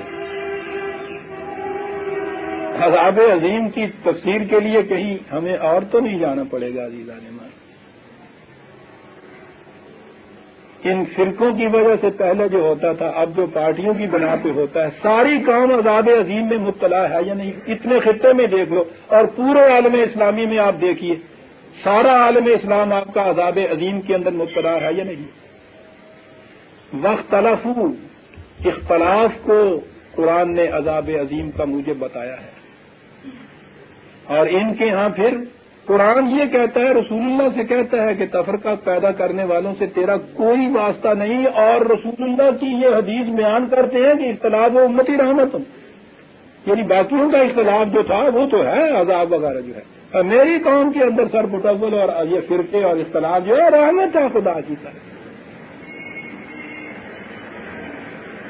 مجھے یاد آ گیا یہاں کے یہ آمدی حضرات سے مخالفت کرنے والوں نے ایک جگہ لکھا کہ اور تو اور تم نے ایک نیا فرقہ پیدا کر کے ایک نیا نبی لا کر امت میں اختلاف پیدا کر دیا، یہ الزام دیا کہ اور تو باتیں چھوڑیے، تم نے امت میں اختلاف پیدا کر دیا۔ الفضل نے اس کے جواب میں یہ لکھا تھا کہ ہمارا شکریہ ادا کرو، ہم نے تو رحمت کا ایک اور دروازہ کھول دیا، رسول اللہ کی یہ حدیث تو تم بتایا کرتے ہو۔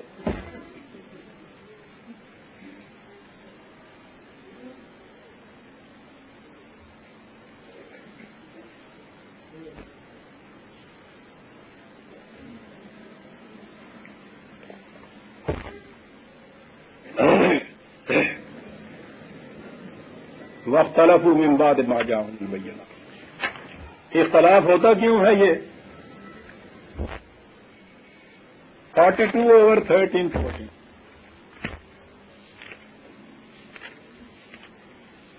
42/13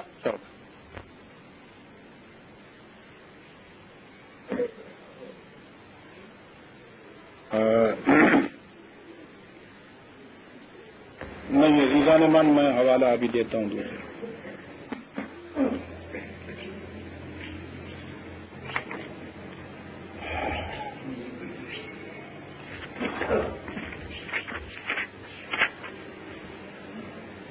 جی ہاں 42/14 یہ جتنی پارٹیاں آج کل جو کچھ یہ کر رہی ہیں، اب کو معلوم ہے ان کا مقصود کیا ہے؟ کہ اس ووٹنگ میں دوسروں سے بڑھ جائیں، ان کو اگر 50 ملے ہمیں 60 ملے، یہ ہے نا اس کے اندر سمٹا کے بال تو ان کو دیش جسے کہتے ہیں، ساری بات یہاں آ جاتی ہے نا کہ ہم ان سے آگے بڑھ جائیں، ایک دوسرے سے بڑھ جانے کی جو حوث ہے، یہ ہے نا جس کی وجہ سے یہ ساری پارٹیاں یہ بنتی ہیں۔ قرآن کہتا ہے وَمَا تَفَرَّقُوا إِلَّا مِن بَعْدِ مَا جَاءَهُمُ الْعِلْمُ اتنا بڑا العلم آ جانے کے بعد جو آپس میں یہ پارٹی بازیاں ہوتی ہیں، یہ اس طرح سے تفرقے ہوتے ہیں، یہ فرقے ہوتے ہیں، کیوں ہوتے؟ بغیم بینہم، ہر پارٹی چاہتی ہے دوسروں سے آگے بڑھ جائیں، دوسروں کے اوپر چڑھ جائیں، بلکہ آگے نہیں بڑھ جانا، اوپر چڑھ جائیں۔ عجیب لفظ ہے وہ، وہاں جو اقتدار جن کے ہاتھ میں آئے گا، حکومت جو بنائیں گے، وہ ہے اسی لیے نا کہ اقتدار ہمارے ہاتھ میں ہو، دوسرے ہمارے محکوم ہو جائیں۔ بغیم بینہم، دوسروں کے اوپر چڑھ دوڑنے کا جذبہ، اس لیے یہ پارٹیاں بنتی ہیں۔ قرآن کہتا ہے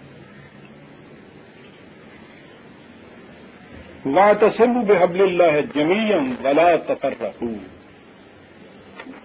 فرقوں کے اندر نہ بڑھ جائیں۔ دیکھیے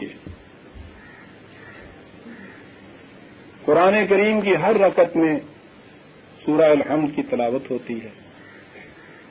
اہدنا الصراط المستقیم صراط الذین انعمت علیہم، دعا مانگی جاتی ہے، ہمیں سیدھا راستہ دکھا، ان لوگوں کا راستہ کہ جن پر تیری نعمت ہوئی تھی۔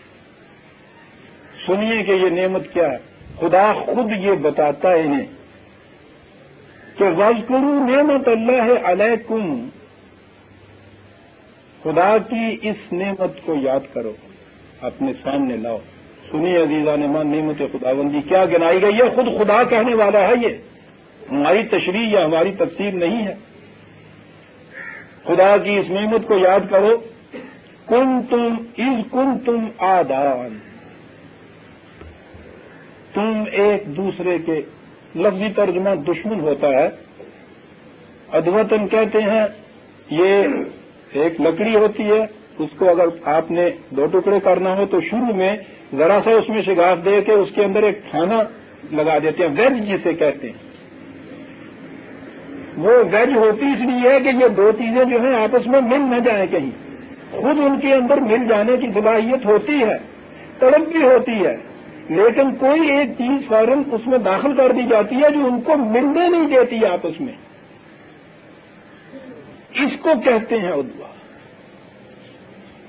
تو تمہاری کیفیت تو یہ تھی کہ تمہارے اندر انفرادی مفاد پرستیوں کی، اس قسم کی ذہنیت کی یہ ویجز تھی، تمہیں ملنے نہیں دیتی تھی۔ فَأَلَّفَ بَيْنَ قُلُوبِكُمْ، اس نے تمہارے دلوں کے اندر ایک دوسرے کی الفت ڈال دی۔ اب دیکھیے یہ جو اتحاد جسے آپ کہتے ہیں، ایک امت بنانا جسے کہتے ہیں، اس کی بنیاد قرآن نے کیا دی ہے؟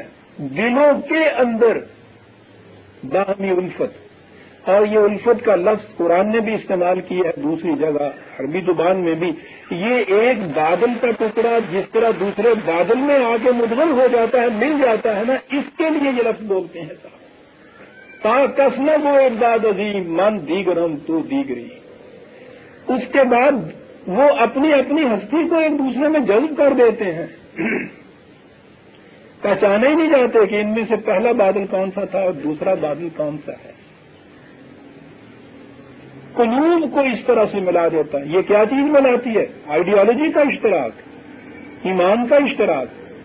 قرآن نے کہا ہے کہ اجتماع کی ایک اور بھی شکل ہوا کرتی ہے، اور وہ شکل بتائی ہے اہل کتاب کی کہ تعصبہم جمیعا وقلوبہم شتیٰ، 59/14، 59/14، کہ دیکھنے میں تو نظر آئیں گے وہ کہ ایک جماعت ہے، ایک اجتماع ہے، ایک گروہ ہے، ایک انبوہ عظیم ہے۔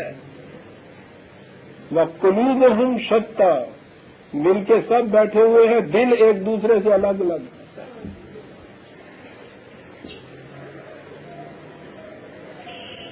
کہا یہ گروہ ہے ان لوگوں کا جو دین چھوڑ دیتے ہیں۔ اجتماع، یہ دوسرا اجتماع ہے فَأَلَّفَ بَيْنَ قُلُوبِكُمْ، نتیجہ اس کا کیا ہوا؟ فَأَصْبَحْتُمْ بِنِعْمَتِهِ إِخْوَانًا، خدا کی اس نعمت کی وجہ سے تم پھر ایک دوسرے کے بھائی بن گئے۔ یہ اخوان جو ہے ترجمہ تو اس کا بھائی ہوتا ہے۔ یہ جتنے بیل ایک رسی سے باندھ کے ان کو وہ جو ایک ناند ہوتی ہے، کھرلی جنہوں کہتے ہیں، اس میں اکٹھا چارہ ڈال دیتے ہیں، اور وہ آپ نے دیکھا ہوگا گاؤں میں یہ مویشیوں کو باندھتے ہیں پھر ایک رسی کے ساتھ، اور وہ اس کے گرد ہوتے ہیں، یہ سارے اکٹھا وہاں سے اپنا چارہ چاہتے ہیں۔ یہ جو ہے حلقہ، ان کو اخوان کہتے ہیں ایک دوسرے کے اوپر.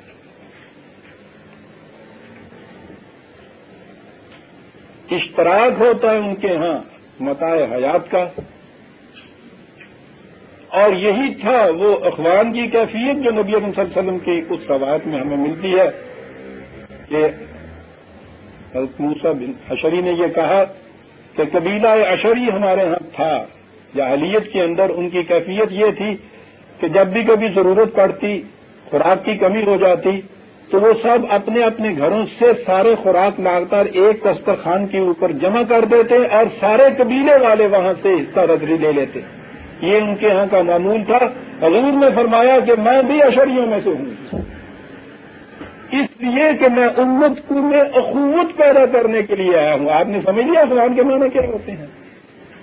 فَأَصْبَحْتُمْ بِنِعْمَتِهِ إِخْوَانًا. اور یہی وجہ ہے کہ علامہ اقبال نے بڑی چمک ہے اس کے اندر جو ان کی جہاں اس آیت میں بے نعمت ہی کے معنی انہوں نے کہا ہی ہے معاشی نظام، اس کی بنیاد یہ ہے جو میں کہہ رہا ہوں. بہرحال کوئی بھی نظام ہو، خدا کی کتاب کی بنا پر جو ایک وحدت پیدا ہوتی ہے اس سے دلوں میں باہمی الفت پیدا ہو جاتی ہے. اسے خدا نے نعمت قرار دیا ہے، کہا ہے کہ اسے یاد کرو تم. وَكُنْتُمْ عَلَىٰ شَفَا حُفْرَةٍ مِّنَ النَّارِ. کیا خوبصورت تشبیہ ہے. کہا کہ تم جہنم کے کنارے تک پہنچ ہی چکے ہوئے تھے، بالکل گرنے والے تھے. فَأَنْقَذَكُم مِّنْهَا. خدا نے وہاں سے تمہیں بچا کے پیچھے لے آیا. کس طرح سے لے آیا؟ تمہارے اختلاف کو اتفاق میں بدل دیا، تمہارے انتشار کو اتحاد میں بدل دیا، تمہاری عداوتوں کو اخوت میں بدل دیا، تمہاری انفرادیت کو ایک اجتماعیت میں مدغم کر دیا. اور اس طرح سے تم اس جہنم کے کنارے بھی پہنچے ہوئے تھے، گرنے والے تھے کہ وہاں سے بچا لیا خدا نے. واذکروا نعمت اللہ. خدا کی اس نعمت کو یاد کر. دعائیں مانگ رہے ہیں صاحب کی. صراط الذین انعمت علیہم. صاحب نماز میں کھڑے ہیں قبلہ رو باوضو مسجد میں، اور وہ جو ساتھ کھڑا ہے نا، ذہن میں یہ ہے کہ اچھا ابھی اس کے بعد وہ مقدمے میں آواز پڑنے والی ہے، وہاں جا کے سے جلاؤں گا تین جو کچھ کریں گے. دعائیں مانگ رہے ہیں انعمت علیہم.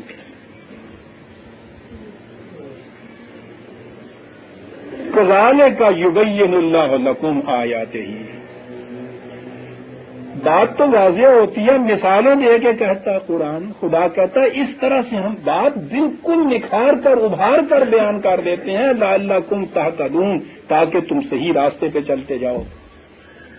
عزیزان من، ان آیات میں کہیں کوئی مطالب کا شبہ، کوئی التباس، کوئی ابہام، کوئی چیز وضاحت طلب، کتنی واضح چیزیں ہیں.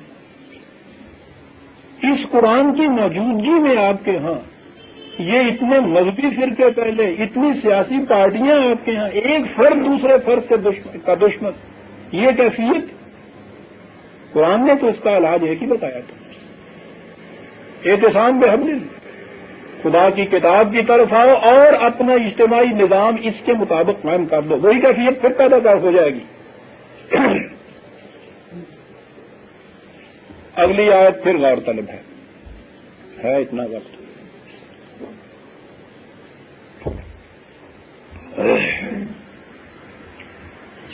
شاید چند منٹ مجھے اوپر لینے پڑ جائیں. بڑی اہم آیت اور سامنے ہمارے آتی ہے، اس کی وجہ سے بھی بہت بڑا مغالطہ دیا جاتا ہے.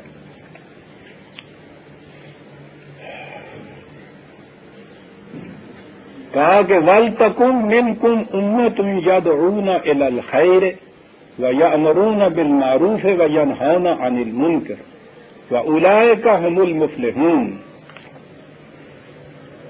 عام ترجمہ کیا جاتا ہے کہ تم میں ایک گروہ ایسا ہونا چاہیے، یہ سن لیجیے گا، اور یہ سب سے بڑا گمراہ کن ترجمہ بھی ہے، اسی پہ بنیاد ہے ان لوگوں کی.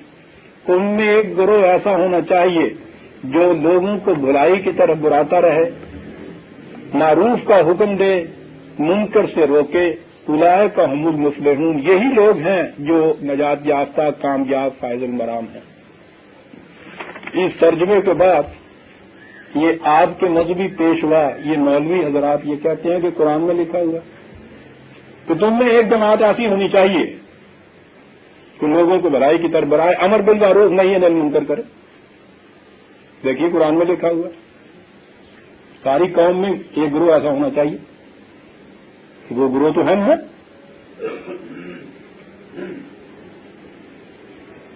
آپ دیکھیے گا کہ کس طرح سے یہ انتباس کیا جاتا ہے، ایک گروہ ایسا ہونا چاہیے۔ آئیے پہلے قرآن سے پوچھیں وہ کیا کہتا ہے۔ یہ ہے جی 103 آیت سورہ آل عمران کی، قرآن ہے نا آپ کے سامنے، دو ورق اور آگے پلٹ لیجئے اور 109 آیت پہ آ جائیے۔ قرآن میں ہے کنتم خیر امت اخرجت للناس تأمرون بالمعروف وتنہون عن المنکر۔ تم تمام مسلمان، تمام مومنین، سارے کے سارے، تم تمام ایک امت ہو جو لوگوں کی بھلائی کے لیے پیدا کی گئی ہے۔ تمہارا کام معروف، امر بالمعروف، نہی عن المنکر ہے۔ کنتم خیر امت، یہ ساری امت کے لیے ہے۔ یہ جو ہے امر بالمعروف و نہی عن المنکر، پہلے تو اس کو سمجھ لیجئے۔ امر کے معنی تو حکم دینا ہوتا ہے، نہیں کے معنی روک دینا ہوتا ہے۔ یہ فریضہ ایسا ہے کہ حکم دیا جائے گا معروف کا، روکا جائے گا دوسرے کو ایسی چیز سے جو منکر ہے۔ معروف کے اور منکر کی تشریح میں نہ جائیے، قرآن آ جائے گا، یہ سمجھیے۔ اس کا لفظی ترجمہ اور مفہوم یہ ہے ہر چیز جسے قرآن ریکگنائز کرے صحیح، معروف کے معنی ریکگنائز ہوتا ہے، جسے وہ صحیح تسلیم کرتا ہے۔ یہ امت اس لیے بنائی گئی ہے کہ یہ حکم دے گی اس کا، اور جس چیز کو وہ صحیح تسلیم نہیں کرتا منکر، اس سے یہ روکے گی دوسروں کو۔ حکم دینے اور روکنے کے لیے تو آپ جانتے ہیں کہ آپ کے لیے مملکت کی قوت کی ضرورت ہوتی ہے، یہ قانون کے ذریعے ہو سکتا ہے۔ جیسا میں نے پہلے بھی کہا تھا، وعظ کے ذریعے تو یہ چیز نہیں ہو سکتی، وعظ کے ذریعے آپ کسی کو حکم دے ہی نہیں سکتے۔ میں نے کہا نا، ہر واعظ کے بعد پھر جنہوں میں کیا سی ہوتا للہ اعلان دیا ہوں او بندے بنا سچ بولیا کرو، جھوٹ نہ بولیا کرو، دیکھو نہیں تو قبر وچ مار مار کے ہڈیاں تہاڈیاں توڑ دیں گے، پھر تمہیں حلوہ سانو دینا پائے گا تاکہ لکڑیاں بنو تو تہاڈے سیک لگے ایسے ہوتے واسطے پہنچتے۔ ہر اپدیشک، ہر واعظ یہ کرتا ہے، وہ حکم نہیں دے سکتا، وہ روک نہیں سکتا کسی کو۔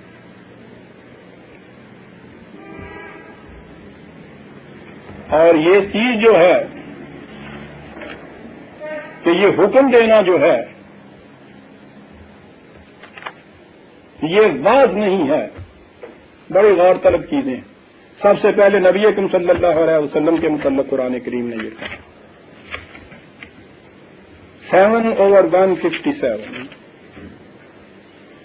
نبی امی کے متعلق کہا وَيُحَرِّمُ عَلَيْهِمُ الْخَبَائِثَ وَيَضَعُ إِصْرَهُمْ وَالْأَغْلَالَ الَّتِي كَانَتْ عَلَيْهِمْ، اور اس کے بعد ہے نہ اس سے پہلے يَأْمُرُهُمْ بِالْمَعْرُوفِ وَيَنْهَاهُمْ عَنِ الْمُنكَرِ، فریضہ پہلے رسول اللہ کا، یہ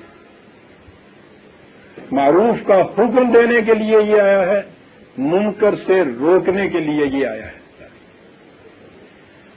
اب یہ چیز ہوگی کیسے؟ امت سے کہا ہے نا کہ یہ امت پوری کی پوری اس مقصد کے لیے تیار کی گئی ہے، اٹھائی گئی ہے، بنائی گئی ہے کہ یہ معروف کا حکم دے گی، منکر سے روکے گی۔ 22/41 22/42 بڑی اہم آیت ہے عزیزان من اس بات کو سمجھنے کے لیے کہ میں نے جو کہا ہے نا کہ یہ امر بالمعروف ہے، یہ نہیں عن المنکر ہے، وہ قوت ہے، وہ اقتدار ہے آپ کے پاس جس سے آپ ایک چیز قرآن کی حکمن منوائیں دوسرے سے، اور جو خلاف قانون، خلاف قرآن بات جاتی ہے حکمن اس کو منع کر سکیں۔ قرآن کہتا ہے یہی یہ چیز ہے مومن کے لیے، اس امت کے لیے کہا الذین ان مکناہم فی الارض، یہ وہ جماعت امت ہے جب انہیں مملکت ملے گی، جب انہیں تمکن حاصل ہوگا، جب ان کو یہ برسر اقتدار آئیں گے، اس وقت کیا چیز کریں گے؟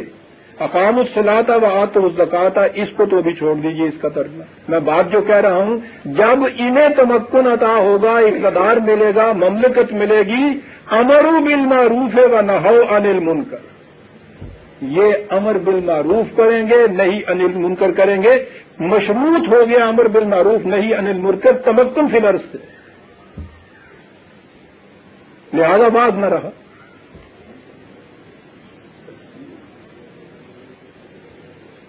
اور یہ یہاں آپ دیکھیے کہ فریضہ جو ہے کسی ایک گروہ کا نہیں ہے، پوری امت ہے۔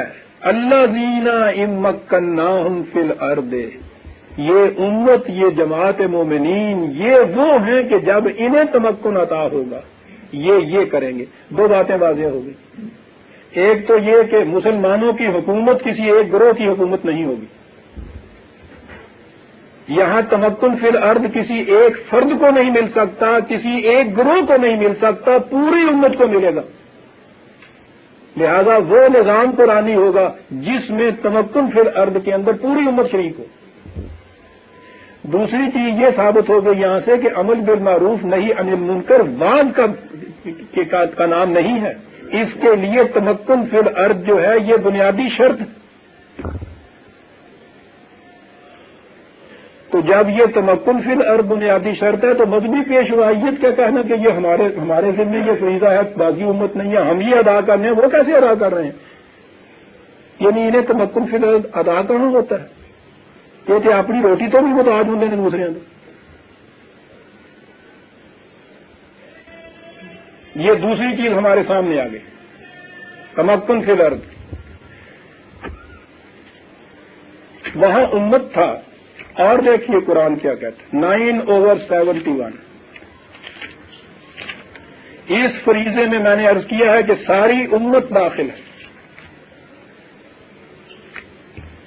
اس امت کے اندر مسلمان مومن مرد اور عورتیں دونوں شریک ہیں۔ غور فرمائیے گا، 9/71، 9/71 بڑی غور طلب آیت۔ والمومنون والمومنات بعضهم اولیاء بعض، مومن مرد مومن عورتیں ایک دوسرے کی سپورٹ کا موجب ہوتی ہیں۔ یامرون بالمعروف وینہون عن المنکر، یہ معروف کا حکم دیتے ہیں، منکر سے روکتے ہیں۔ وہاں امت کہا تھا، یہاں امت کے اندر تصریح کر دی کہ امت کے اندر بھی ایک گروہ یا مذہبی پیشوائیت یا ایک وہ حکمران پارٹی تو ایک طرف رہی، پوری امت کے اندر مرد اور عورت دونوں شریک ہیں اس میں۔ یہ امر بالمعروف اب نہیں عن المنکر کریں گے۔ اسی سورہ توبہ میں 9/112، اسی میں 112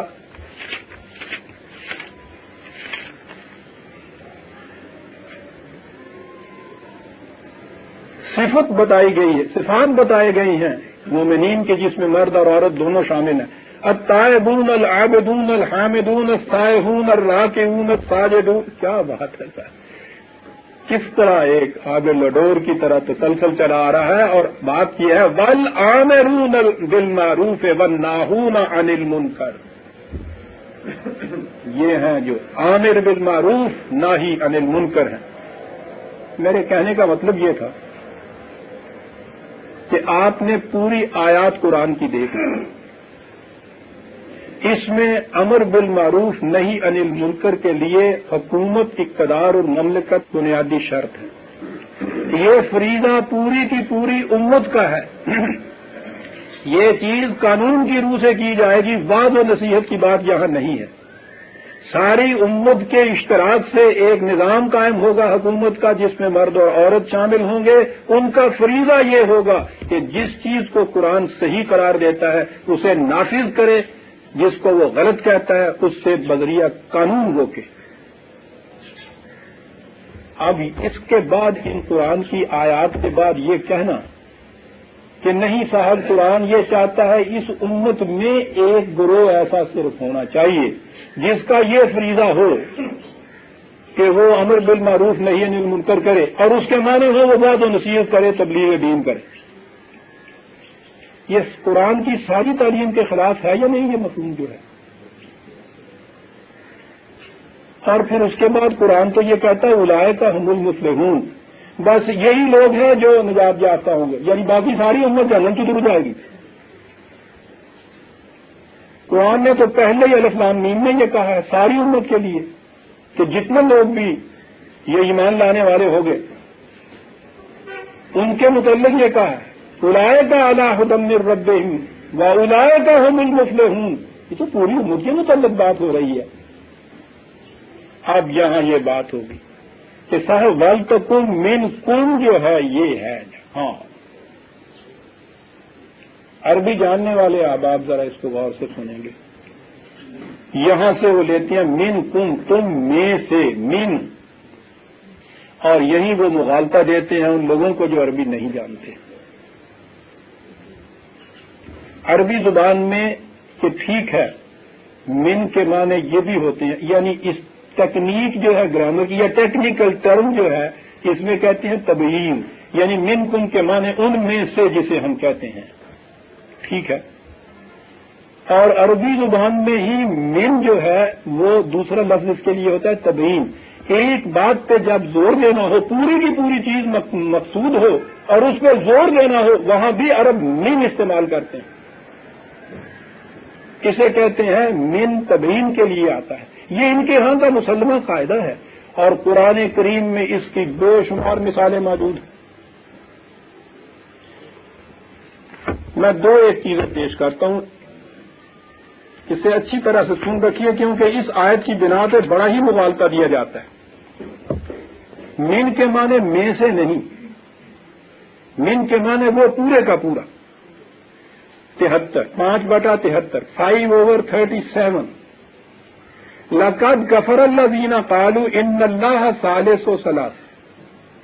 انہوں نے کفر کیا جو کہتے ہیں ٹرینٹی والے کہ خدا تثلیث میں سے تین میں سے ایک ہے۔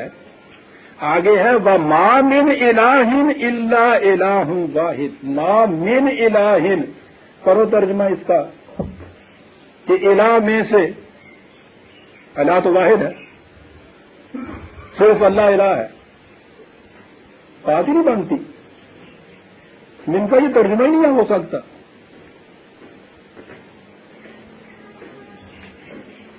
یعنی الہوں میں سے اگر ہو تو چلو من کا کوئی ترجمہ تو ہوا، الہ میں سے کیا الہ کا ایک حصہ اللہ ہے؟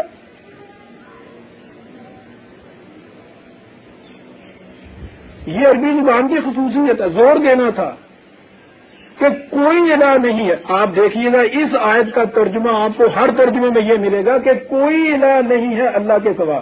یہ من کے معنی یہ کیا جاتا ہے کہ جہاں یہ کہنا ہونا کہ کوئی بھی نہیں ہے وہاں من آتا ہے، پورے کے پورے کو لینا ہوتا ہے، اس میں زور دے کے یہ کہتے ہیں۔ کیوں ہی ایک اور مثال لے لیجیے، میں نے عرض کیا ہے کہ یہ تو ایسا انداز ہے بیان کا، قرآن میں یہاں سے وہاں تک یہ چیزیں آتی ہیں۔ 35/31، 35/31 قرآن کے متعلق، والذی، اللہ وہ ہے، اوحینا الیک، جس نے اے نبی تیری طرف وحی کیا، اوحینا الیک من الکتاب، تو اس کے یہ معنی ہوں گے کہ کتاب کا ایک حصہ تیری طرف وحی کیا، تو باقی حصہ قرآن کا جو ہے پھر یہ تیری طرف وحی نہیں ہوا، معاذ اللہ اگر اس کو ہم یہ لیں کہ اس کا ایک حصہ من کے معنی لیں، اس میں سے کتاب میں سے، الکتاب میں سے ایک حصہ تیری طرف وحی کیا، یہ من کے معنی نہیں ہے۔ آپ ان کا ترجمہ اٹھائیے، یہاں وہ سب یہ کریں گے کہ یہی کتاب پوری کی پوری تیری طرف ہم نے وحی کی، یہ ترجمہ ہوتا ہے من کا یہاں، اور یہ کتاب خصوصیت سے پوری کی پوری تیری طرف ہم نے وحی کی ہے۔ میں کہہ یہ رہا تھا کہ یہ جو مغالطہ دیا جاتا ہے نا کہ وَلْتَکُن مِنْکُمْ أُمَّةٌ، تم میں سے ایک پارٹی ایسی ہونی چاہیے کہ جو لوگوں کو خیر کی طرف دعوت دے، امر بالمعروف کرے، نہی عن المنکر کرے۔ اس سے مذہب پرست گروہ نے تو یہ کہہ دیا کہ صاحب یہ مذہبی پیشوائیت مراد ہے. ہم دعوت دیتے ہیں، تبلیغ کرتے ہیں، امر بالمعروف نہی عن المنکر. میں نے کہا کہ قرآن کی تمام آیات کے خلاف یہ مفہوم. ہمارے ہاں سیاست میں بھی یہ چیز آئی. میں نے دیکھے ہیں اس قسم کے منشور، ان کے اوپر لکھا ہوا ہوتا تھا وَإِنْ فَعَلْتَكُمْ مِنْكُمْ أُمَّةٌ يَدْعُونَ، تم میں سے ایک پارٹی ایسی ہونی چاہیے کہ وہ جو یہ چیز کرے. پوری امت نہیں اس میں شامل ہے، ایک پارٹی ایسی ہونی چاہیے. یہ سارا تصور قرآن کے ان آیات کے خلاف جس میں اس نے پارٹی بازی، فرقہ بندی، تفریق، اختلاف کو خدا کا عذاب قرار دیا ہے، شرک قرار دیا ہے، کفر قرار دیا ہے. قرآن کی ان تمام آیات کے خلاف جس میں اس نے امر بالمعروف نہی عن المنکر مملکت کا فریضہ قرار دیا ہے، جس میں پوری امت شریک ہے. اس میں نہ مذہبی پیشوائیت کا سوال ہے، نہ کسی ایک سیاسی پارٹی کا سوال ہے. دیوان میں وَلْتَكُن مِّنكُمْ أُمَّةٌ يَدْعُونَ إِلَى، تم اور تم ہی وہ امت ہو کہ جو خیر کی طرف دعوت دیتی ہو، معروف کا حکم کرتی ہو، منکر سے روکتی ہو. اولئک هم المفلحون، اور یہی وہ امت ہے کہ جو مفلحون کی ہے، جن کی کھیتیاں پروان چڑھتی ہیں. یاد رکھیے، یہ ہے وہ نظام امر بالمعروف اور نہی عن المنکر کا کہ جس کی قائم رہنے سے، مسلسل آگے چلنے سے، فیکم رسولہ کو جو شرط قرآن نے قرار دی تھی کہ قرآن اور اس کے ساتھ اس کا سربراہ ملت وہ ہونا چاہیے، یہ شرط اس صورت میں پوری ہوگی. پوری امت پر مشتمل ایک نظام مملکت جو قرآن کریم کی بنیادوں کے اوپر قائم ہو اور قرآن کے معروف کو جاری کرے، اس کے منکر کو روکے. ساری امت اس میں شریک ہے. امت میں مذہبی فرقہ شرک، پارٹی بازیاں کفر، کسی ایک گروہ کا اجارہ دار بن جانا اس مقصد کے لیے قرآن کی تعلیم کی یکسر نقیض اس کے تضاد میں. قرآن کا تصور عزیزان من، ایک کتاب، ایک امت، ایک نظام، ایک دین میں حجت جسے قرآن یا کتاب اللہ کہا جاتا ہے. اس نظام کی موجودگی، اس مرکز کی موجودگی امت کے صحیح راستے پر ہونے کی بنیادی شرط. یہ چیز نہیں ہے تو پھر دین مذہب پہ آ جاتا ہے اور امت اہل کتاب کی ہو جاتی ہے، جہاں ہم اس وقت کھڑے ہیں.